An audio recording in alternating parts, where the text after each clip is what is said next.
തിരിച്ചു പോകുമ്പോൾ ബഹുമാനപ്പെട്ട ഹസ്സാൻ ഇബ്നു സാബിത്ത് റളിയല്ലാഹു അൻഹു അടക്കമുള്ള കുറച്ച് ആളുകൾ എണീറ്റ് നിന്നു. ബാക്കിയുള്ള ആളുകൾ അവിടെ ഇരുന്നു. അല്ലാഹുവിന്റെ റസൂൽ ചോദിക്കുന്നു, ഹസ്സാൻ, ഞാൻ ഇപ്പല്ലേ നിങ്ങളോട് എന്നെ കാണുമ്പോൾ എണീക്കണ്ട, നിങ്ങളൊക്കെ അവിടെ ഇരുന്നോളൂ എന്ന് പറഞ്ഞില്ലേ? നിങ്ങൾ എന്താ പിന്നെ എണിച്ചു നിൽക്കുന്നത് എന്നെ കാണുമ്പോ എന്ന് അല്ലാഹുവിന്റെ റസൂൽ ചോദിക്കുമ്പോൾ മഹാനായ ഹസ്സാൻ ഇബ്നു സാബിത്ത് റളിയല്ലാഹു അൻഹു പറയുന്നു, قيامي للعزيز علي فرض وترك الفرض ما هو مستقيم أجبت لمن له عقل وفهم يرى هذا الجمال ولا يقوم.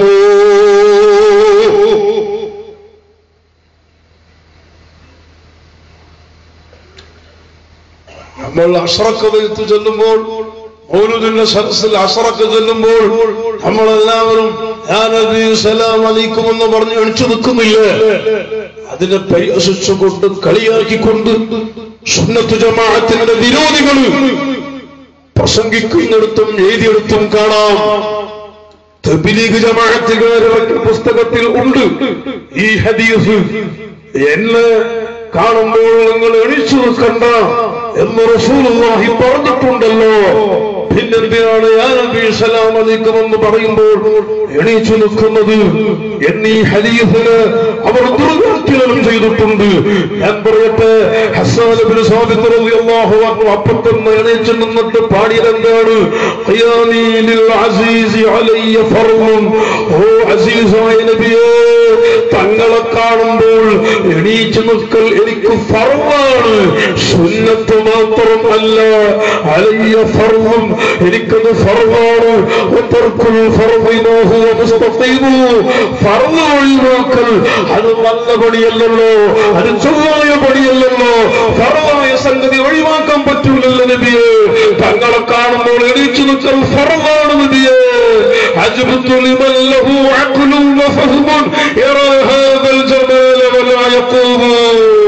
ഓ നബിയെ, ബുദ്ധിയുള്ള ആളുകൾ, ബുദ്ധിയും വിവേകവും എല്ലാമുള്ള ആളുകൾ, കുറെ ആളുകൾ തങ്ങളെ കാണുമ്പോൾ എണീച്ചു നിൽക്കുന്നതിൽ എനിക്ക് അത്ഭുതമുണ്ട് നബി എന്ന് ഹസ്സാൻ റളിയല്ലാഹു അൻഹു പാടുമ്പോൾ ഹബീബായ റസൂലുള്ളാഹി തങ്ങൾ അത് അംഗീകരിച്ചു കൊടുത്തു. എത്ര വലിയ ആളും താഴ്മയോടുകൂടി ജീവിക്കണം. അതാണ് അല്ലാഹുവിന്റെ റസൂൽ പറയുന്നത്. അവർക്ക് അല്ലാഹു നമ്മളെ എല്ലാവരെയും താഴ്മന്റെ അഹ്ലുകളിൽ പെടുത്തി തരട്ടെ. കിബ്ർ അല്ലാഹു തരാതിരിക്കട്ടെ. ഞാൻ വലിയവനാണെന്ന തോന്നൽ അല്ലാഹു നമ്മളെ ഖൽബിൽ നിന്ന് മായ്ച്ചു കളയട്ടെ. വലിയ അപകടം അതാണ്. ഇൻഷാ അല്ലാഹ് നോട്ടീസിൽ വിഷയം കൊടുത്തിട്ടുണ്ട്. ഞാൻ അവിടെ പെട്ടെന്ന് പോകും. വിഷയത്തിലേക്ക് കടന്നു. വിഷയം എല്ലാവർക്കും മനസ്സിലാകണമെങ്കിൽ, പെണ്ണുങ്ങൾക്കും ആണുങ്ങൾക്കൊക്കെ മനസ്സിലാകണമെങ്കിൽ ഇൻഷാ അല്ലാഹ് നമ്മളെ മനസ്സും നമ്മളെ ഖൽബും ഒന്ന് ശുദ്ധമായി കിട്ടണം, അല്ലേ? ആ വിഷയം വന്ന് ഖൽബിലേക്ക് വരുമ്പോൾ നമ്മളെ ഖൽബിൽ നിൽക്കാൻ പറ്റിയൊരു ഖൽബ് വേണം. അതുകൊണ്ട് നമുക്കൊന്ന് ഖൽബ് വൃത്തിയായി കിട്ടാനും നമ്മളെ ഈ സദസ്സൊന്ന് അല്ലാഹുവിന്റെ ഹബീബായ സയ്യിദുനാ മുഹമ്മദുർ റസൂലുള്ളാഹി സ്വലാത്തു വരെ മുഹമ്മദുർ റസൂലുള്ളാഹി അല്ലാഹുവിന്റെ റസൂലിന്റെ പൊരുത്തത്തിൽ ആവണം. ഹബീബായ റസൂലുള്ളാഹി തങ്ങൾ മദീന മുനവ്വറയിൽ വിട്ട് ഒന്ന് ഇങ്ങോട്ട് അല്ലാഹുവിന്റെ ഹബീബ് നോക്കണം. എന്നിട്ട് ഹബീബിന്റെ ഖൽബ് ഒന്ന് കുളിർമയാകണം, ഹബീബിന്റെ ഖൽബ് ഒന്ന് സന്തോഷമാകണം. പ്രിയപ്പെട്ട മുഅ്മിനീങ്ങളെ, അതിനാണ് എല്ലാവരും മെനക്കെട്ടത്. വിശുദ്ധ ഖുർആൻ തന്നെ ഹബീബായ നബി സല്ലല്ലാഹു അലൈഹി വസല്ലമ തങ്ങളെ തൃപ്തി, അല്ലാഹുവിന്റെ ഹബീബിന്റെ തൃപ്തി, ഹബീബിന്റെ സന്തോഷമാണ്. അല്ലാഹുവിന്റെ സന്തോഷം ഹബീബിന്റെ തൃപ്തിയാണ്. അല്ലാഹുവിന്റെ തൃപ്തി എന്ന് പരിശുദ്ധ ഖുർആൻ തന്നെ നമ്മളോട് പറഞ്ഞിട്ടുണ്ടല്ലോ.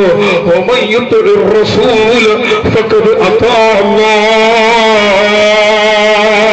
വമൻ യുതിഇർ റസൂൽ, ഒരാൾ റസൂലുള്ളാഹിനെ അനുസരിച്ചാൽ, റസൂലുള്ളാഹിക്ക് വഴിപ്പെട്ടാൽ, റസൂലുള്ളാഹിനെ സന്തോഷിപ്പിച്ചാൽ, റസൂലുള്ളാഹിനെ അള്ളാഹുവിനെ തൃപ്തിപ്പെടുത്തിയാൽ ഫഖദ് അതാ അവൻ അല്ലാഹു തആലക്ക് വഴിപ്പെട്ടു, അല്ലാഹുവിനെ അനുസരിച്ചു പോയി, അല്ലാഹുവിനെ സന്തോഷിപ്പിച്ചു പോയി, അല്ലാഹുവിനെ തൃപ്തിപ്പെടുത്തി പോയി. അല്ലാഹുവിന്റെ ഖുർആനാണ്. എങ്ങനെ ഫഖദ് അതാ റസൂല എന്നല്ല, ومن يطع الله فقد اطاع الرسول എന്നല്ല, ومن يطع الرسول فقد اطاع الله. ഞാൻ മംഗലാപുരത്ത് ബദർ പള്ളിയിൽ റമദാൻ മാസത്തിൽ വാദം പറഞ്ഞപ്പോ സുന്നത്ത് ജമാഅത്തിന്റെ വിരോധികൾ പുറത്തു വന്നിട്ട് പറഞ്ഞു അയാൾക്ക് പച്ച കള്ളം പറഞ്ഞതാണ്. അങ്ങനെ അല്ല പറയില്ല. അള്ളാഹിനെ അനുസരിച്ചാൽ റസൂലുള്ളാഹിനെ അനുസരിച്ചെന്നല്ലാതെ റസൂലുള്ളാഹിനെ അനുസരിച്ചാൽ അള്ളാഹിനെ അനുസരിച്ച് നല്ല പറയോ? അത് അയാളെ കള്ളത്തരയാണ് എന്ന് പള്ളിന്റെ പുറത്തുനിന്ന് പറഞ്ഞു.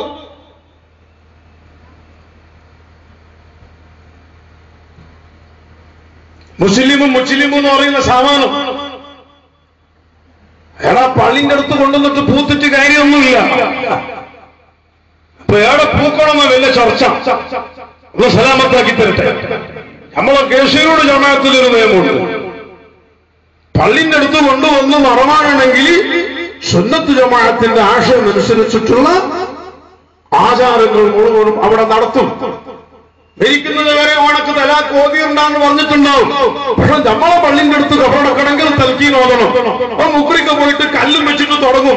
അപ്പൊ ഓൻ പറയുന്നു വേണ്ട വേണ്ട, മുക്രിക്ക് പറയുന്നു ഓത് മുക്രിക്ക് പറയുന്നു പറയും, ഓൻ പറയുന്നു വേണ്ട പറയട, നിന്റെ ശൈത്താൻ പറയടാ പറയും.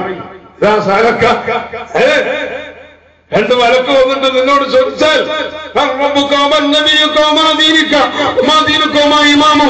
എന്ന് ചോദിച്ചാൽ അല്ലാഹു റബ്ബി മുഹമ്മദ് നബി ഇസ്ലാം ദീനി പറയണം എന്ന് മുക്രിക്ക പറയുന്നു. ഓൻ പറഞ്ഞു എനക്ക് വേണ്ട പറയണ നമുക്ക് പറയും. അല്ലാഹു തആല അങ്ങനെ ആക്കിയിട്ടില്ലേ? അങ്ങനെ ഒരാളും അങ്ങനെ കൊണ്ടുവരുത്തില്ല. ചില ആളുകളെ ഓരെ തന്നെ ശ്മശാനമുണ്ട്, ഓരെ തന്നെ പ്രത്യേകം മരണക്കുന്ന സ്ഥലമുണ്ട്, അടുത്തേക്ക് ആംബുലൻസിൽ കൊണ്ടുപോയിട്ട് മരണക്കലുമുണ്ട് ചില ആളുകൾ. അത് നല്ലതാണ്. കാരണം എന്താ? ഈ ശുൽക്ക് ചെയ്തിട്ട് ഇവിടെ കിടക്കുന്ന മുഴുവൻ ആൾ ശുൽക്ക് ചെയ്ത ആളാ. കുത്തിബത്ത് കഴിക്കാത്ത ആൾ ഇവിടെ ഇല്ല, ഇവിടെ തങ്ങന്മാരെ കണ്ട് ദ്വാരപ്പിക്കാത്ത ആളില്ല, സ്വലാത്തി അല്ലാത്ത ആളില്ല, പിന്നെ റാത്തീവ് കഴിക്കാത്ത ആളില്ല, ഷീർണി തിന്നാത്ത ആളില്ല, ഷഹീദ് വലിയുമാനടുത്ത് പോയിട്ട് കരയാത്ത ആളില്ല. ഈ ശുൽക്ക് ചെയ്തിട്ടുള്ള ഈ മയ്യത്തിന്റെ ഇടയിൽ കൊടുത്തിട്ട് പൂർണ്ണമായി 110 തൗഹീദിന്റെ സാമാനത്തിനെ കൊടുന്നു വെച്ചാൽ എന്താവും? സുബ്ഹാനല്ലാഹ്, അള്ളാഹുവേ ചാണകത്തിലേക്ക് പോയിട്ട് നല്ല സ്വർണത്തിന്റെ കട്ട കൊണ്ടുവരാവൂലേ? അതിനെന്തിനാ നിൽക്കുന്നത്? അങ്ങനെ കുറെ ആൾ മനസ്സിലാക്കിയിട്ട് സ്വന്തം ശ്മശാനം ഉണ്ടാക്കിയിട്ട് അവിടുത്തെ കൊണ്ടുവന്നു. ഓക്കെ, അൽഹംദുലില്ലാ, 100 കണക്കിന് ശ്മശാനം ഉണ്ടാക്കാൻ അള്ളാഹ് തൗഫീഖ് കൊടുക്കട്ടെ. ശല്യം പോട്ടേനെ ദ്വാരക്കാൻ പറ്റുള്ളൂ. നിങ്ങളാണ് പേടിച്ചിട്ട് ആകാശഭൂമിയൊന്നും ആക്കണ്ട. ദീനായിട്ട് തന്നെ പറയണം. മൊയ്ലാരെ ഒപ്പിക്കാൻ നിൽക്കണ്ട, ആരും ഒപ്പിക്കാൻ നിൽക്കണ്ട. ഒപ്പിക്കാൻ ഒരു മൊയ്ലാരെ ഏൽപ്പിച്ചിട്ടുമില്ല. ഇത് മൊയ്ലാരെ തറവാട്ട് സ്വത്തല്ല, അള്ളാഹുവിന്റെ ദീനാണത്. ആ ദീനനുസരിച്ച് മൊയ്ലാര് പറഞ്ഞോളൂ, അല്ലെങ്കിൽ മൊയ്ലാറെ ഫീസ് പോവും, അഡ്രസ് ഉണ്ടാവില്ല. എവനെയും അള്ളാഹു വെക്കൂല, എന്നെയും വെക്കൂല, നിങ്ങളെയും വെക്കൂല. അള്ളാഹു ആ സമയത്ത് തന്നെ പാഠം പഠിപ്പിച്ചേക്കും. അള്ളാഹു നമ്മളെ കാക്കട്ടെ.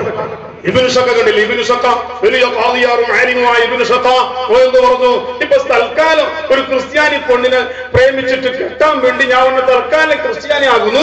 ക്രിസ്ത്യാനി അതിന് ശേഷം ഞങ്ങൾ രണ്ടാളും ഒന്നിച്ചിട്ട് ഇസ്ലാമിലേക്ക് വരുന്നു. ഓ മനസ്സിലാക്കി അമ്മായിന്റെ വരക്ക് വരുന്നു. എടാ, അമ്മായിന്റെ വരക്ക് വരല്ലേടാ നീ. ഇസ്ലാം ഒന്ന് പുറത്തു പോയാൽ രണ്ടാമത് ഈ തറവാട്ടിലേക്ക് നിന്നെ എടുക്കൂലടാ. ആ ഇബ്നു ശഖ എന്തായി? ക്രിസ്ത്യാനിയായിട്ട് റോട്ടിന്റെ മക്കൾ നായിരാകും പോലെ ചത്തു നാറി.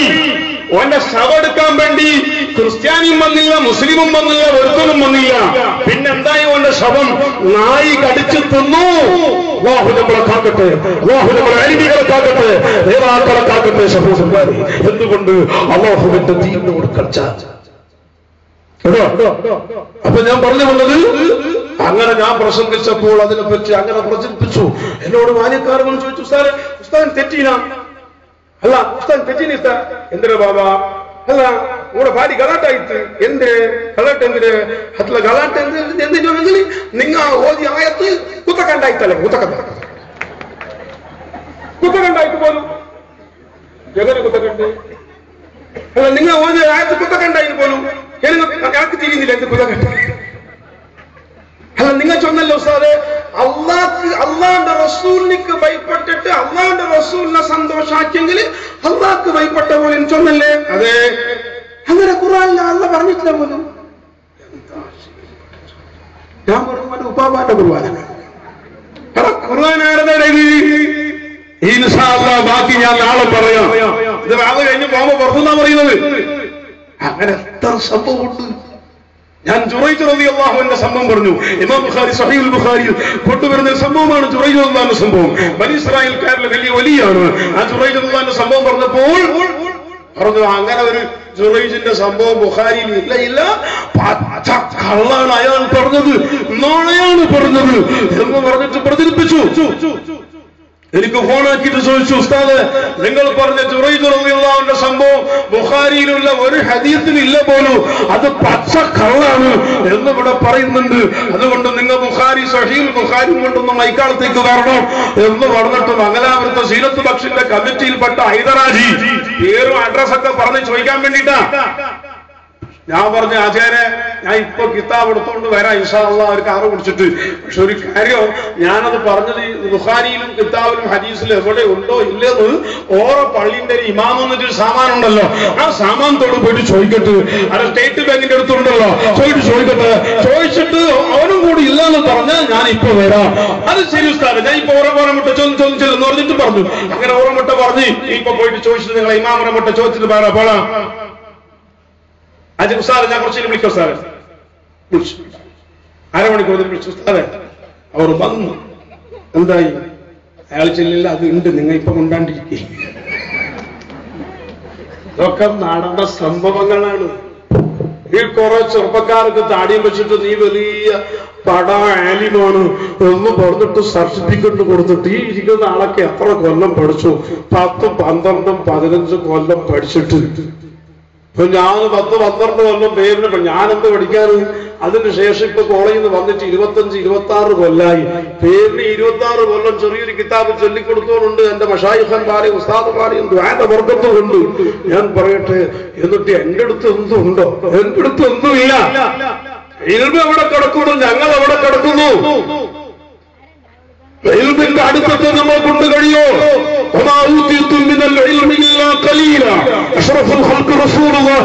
തങ്ങളോട് അല്ലാഹു പറഞ്ഞില്ലേ? പിന്നെ ഇൽമ് എവിടെ കിടക്കുന്നു? എന്നിട്ട് കുറച്ച് ആളുകൾ എന്തോ 4-30 സിഗിരി കേട്ടിട്ട് താടി വെപ്പിച്ചിട്ട് നീ വലിയ ആളായി പോയി, ബടാ ആലിമാണ്, 6 വേണമെങ്കിൽ നന്നമട്ട കേൾക്കട്ട്, അങ്ങനെ വേണമെങ്കിൽ എന്നോട് ചോദിക്കട്ടു എന്ന് പറഞ്ഞ് നടക്കുമ്പോ നിങ്ങൾ മനസ്സിലായി പോകണ്ട, ഒക്കെ കിട്ടിയെന്ന് അല്ലാഹു സലാമത്താക്കി തരട്ടെ. ഞാൻ പറഞ്ഞത് ഹബീബായ മുഹമ്മദ് റസൂലുള്ളാഹി റസൂലുള്ളാഹിനെ സന്തോഷിപ്പിക്കാൻ വേണ്ടി ഞാൻ വിഷയത്തിൽ കടക്കുന്നതിന് മുമ്പ് ഇൻഷാ അല്ലാഹ് വിഷയം ഞാൻ നീട്ടിപ്പറഞ്ഞില്ല. നമ്മളെ കൽബൊന്ന് നന്നായി കിട്ടണം, നമ്മളെ കൽബൊന്ന് സ്വന്തമായി കിട്ടണം. ഒരുപാട് പെണ്ണുങ്ങൾ വന്നിട്ടുണ്ട്, ഒരുപാട് പെണ്ണുങ്ങൾ ദ്വാരക്കാൻ വേണ്ടി പൈസ കൊടുത്തിട്ടുണ്ട്. അർഹമുർറാഹിമായ അല്ലാഹു എല്ലാ ഉമ്മമാരുടെയും ആഗ്രഹങ്ങൾ അല്ലാഹു നീ പൂർത്തിയാക്കി കൊടുക്കണം റഹ്മാനെ. ആ ഉമ്മമാർക്ക് നിന്റെ ദീനിന്റെ ചട്ടക്കൂട്ടിന്റെ ഉള്ളിൽ അല്ലാഹുവേ നിന്റെ ദീനിന്റെ നിയമ വ്യവസ്ഥക്കുള്ളിൽ കൊണ്ട് ആത്തിമത്ത് നന്നായി മരിക്കാൻ, ഹാത്തിമത്ത് നന്നായി മരിക്കാൻ അല്ലാഹുവേ ആ ഉമ്മമാർക്കും നിങ്ങൾക്കെല്ലാം തൗഫീഖ് നൽകണം റഹ്മാനെ. പിന്നെ അതിന്റെ ഫിത്നയിൽപ്പെട്ട് അവസാനം കാലുകുത്തയാക്കി നായ്ച്ചകൾ ചാകുന്നത് പോലെ ചത്തുപോകുന്ന മരണം തരല്ലേ റഹ്മാനെ. എന്റെ പ്രിയപ്പെട്ട സഹോദരിമാർക്ക്, ഉമ്മമാരോട് ഞാൻ പറയുന്നു, നിങ്ങളെ കൽബൊന്ന് ശുദ്ധമാകണം, നിങ്ങളെ കൽബിൽ ശ്രദ്ധ വരണമെന്ന് മദീനയിലേക്ക് നിങ്ങളെല്ലാവരും കൽബും തിരിയണം. 2 മിനിറ്റ് നിങ്ങളെല്ലാവരും ആ സദസ്സ് തെളിച്ചു നോക്കണം. വെള്ളിയാഴ്ച രാത്രിയാണല്ലോ, ആരും ബേജാറാവണ്ട. 2 മിനിറ്റ് നിങ്ങളെല്ലാവരും വിളിച്ചു നോക്കണം. ഇടയിൽ വല്ല കസാലി ഒഴിവുണ്ടെങ്കിൽ അത്